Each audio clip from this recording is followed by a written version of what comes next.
Ô, Nicolas, você está falando aí, realmente, eu concordo, endosso o que você está dizendo, que o medo não pode paralisar, mas existe uma cautela, e eu vejo não só da sua parte, como de todos os deputados, senadores, o próprio presidente da República, em criticar o Supremo. Já tem recados, né, da própria Globo falando que se citar o STF vai preso. A questão que eu coloco é o seguinte: a gente precisa de um líder, a gente precisa que o Bolsonaro, ou você, ou outras pessoas, liderem a população para se contrapor a esse medo. E para dizer do que a gente pode fazer, a gente precisa de uma pauta. Por exemplo, eu não acho que é uma afronta ao ministro, eu mesmo já disse isso publicamente, dizer que alguém pode pedir o impeachment do ministro Alexandre de Moraes, que é quem está capitaneando essa série de abusos do STF. Nem isso vai poder ser dito durante essa manifestação. Isso não é um ataque, isso é uma crítica legítima, porque o povo percebe que eles precisam de uma pauta. O Estado Democrático de Direito é uma abstração bonita, que inclusive está na boca de todos os ministros do STF, que estão calando, amordaçando, perseguindo e prendendo a população de direito aqui no Brasil. Não vai poder nem se dizer o nome do Alexandre, não vai nem se poder dizer que estão se cometendo abusos do STF contra a liberdade e o Estado Democrático de Direito?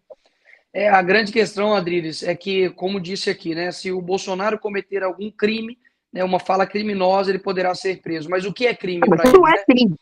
Falar, pedir um impeachment do ministro não é crime.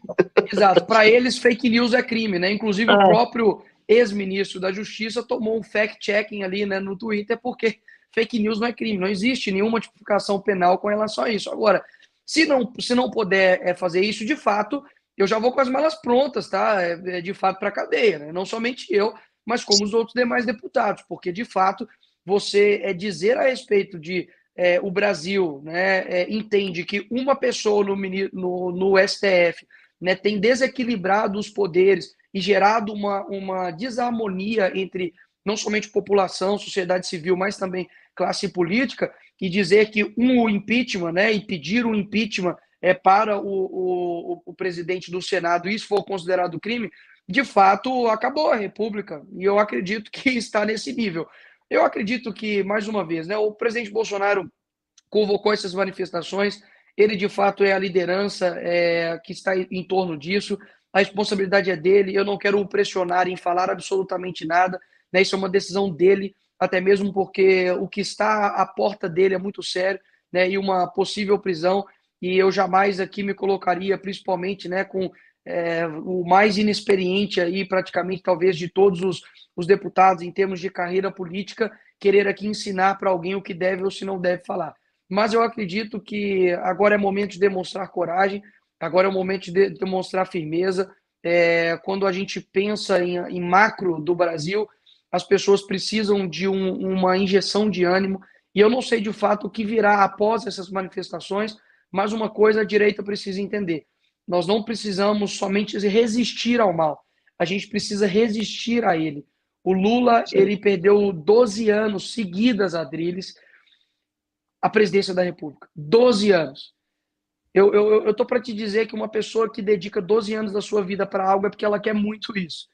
E ele perdeu. Mas depois, agora, só existe um presidente da República que foi 3 vezes presidente da República do nosso país, infelizmente, é Luiz Inácio Lula da Silva. Então, se nós não entendermos que a gente precisa ter coragem para resistir, mas coragem para persistir, e que esses momentos são bons, eu vou ser sincero, quando eu encontrar lá o Rafael Satier, né, o homem mais elegante do Rio de Janeiro, né, encontrar o Adriles com a sua voz aguda e o Marco Antônio, né, com seu físico de Durateston, tô brincando, com seu físico ali de whey e de panqueca, meu amigo, isso gera você vontade de continuar persistindo, sabe por quê?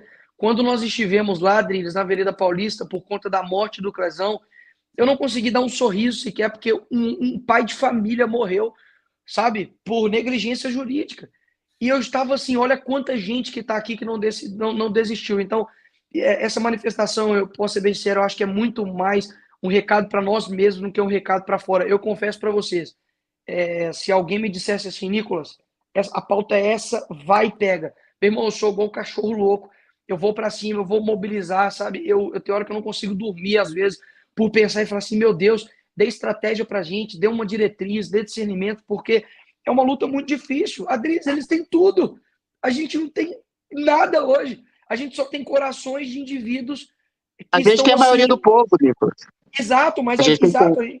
Nós temos o povo, isso é muito importante, mas uma massa é forte, ela precisa de um direcionamento. É como se o Roberto Carlos tivesse aquela perna esquerda dele forte, mas não tivesse direcionamento, meu amigo. Se não acertar no gol, não adianta. Então, assim, eu espero que... eu não vejo as coisas somente com os olhos naturais, eu vejo as coisas com os olhos sobrenaturais e eu acredito que em determinado momento a persistência valerá a pena. Para você ter acesso ao conteúdo integral do Fio Diário, é fundamental que você assine agora a plataforma e aproveite as condições que a gente tem promocionais para você ter todos os acessos aos programas. Adrilho sobre tudo, Marco Antônio em Direita, Além do Ponto G, entrevistas com personalidades nacionais e internacionais, óbvio, Show da Manhã e várias outras atrações do Fio Diário.